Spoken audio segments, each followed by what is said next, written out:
It's a modified 1966 Chevelle Malibu Sport Coupe. It wears a 396 badge up front, Super Sport badge in the rear. Clearly, it's not either of those things. In high school, my brother had almost this exact same car. His car actually had the 396 in it, though. And John worked with my brother at a gas station of all places. I remember the first day I worked at that gas station. I remember meeting your brother, and it definitely took a while to connect the dots because you and your brother, even to this day, are very different people. I'm more afraid of your brother than anything else, even after all these years. It's amazing how many memories can flood back. His car was fast. It was frighteningly fast. I don't know if those cars, and again, I'm remembering back from high school, if those cars were genuinely fast or if it just felt frightening because like it wasn't connected to the road in any meaningful way. You were going sideways if you weren't going. Things are going to feel faster if you can't stop sufficiently.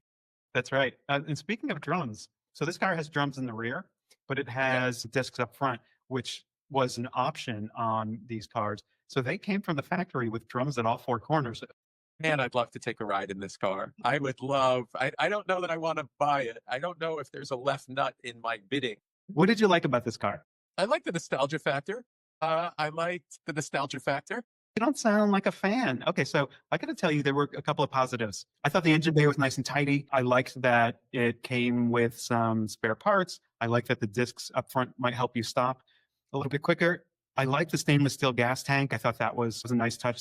There are a few things missing with this car, however. So when you typically buy a car, especially if you're buying a piece of American muscle, you know what engine is driving the thing. The displacement.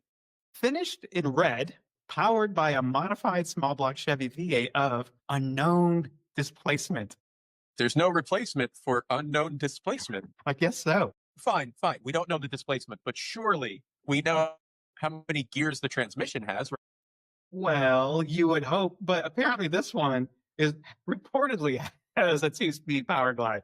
Does somebody not own this? Was it lost and found? I mean, like, and why isn't anybody asking that in the comment? Allegedly, this car shifts twice. Well, really once. I mean, what is the bidding up to for this car that has an unknown engine and transmission? $17,250. That's a lot of money for not knowing. Correct. It's a lot of money for ignorance. Yes, I agree. The one question that's in the comments is inappropriate. It says, what is your reserve amount? Yeah, that guy's not buying. If you're asking, you're not buying. So go away. Like, yeah, I agree.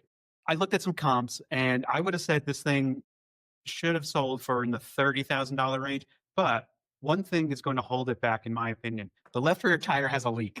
Yeah. And those tires are literally, that's like the font from 3 generations ago. I have to believe they're like early to mid 90s radial TAs. I think I had these tires on my pickup truck in high school. I think these are the same tires I had. Yeah. And we referenced Golden Nuggets before, the American racing wheels that I believe you had on that same pickup truck. Awesome. Yeah.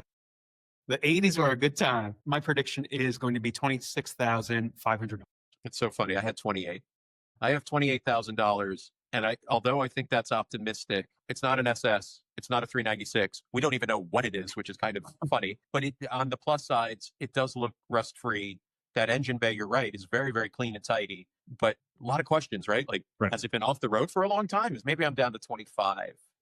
Well, all right, man. You're sitting in your backyard. You hear a rumble coming down the street. Turns out it's the Chevelle. The guy wants to sell it to you. Would you give a nut for this car? I think I would have to send the pain below. But if you don't know that reference, I'm not going to explain it to you. No nuts on the Chevelle. It's nice.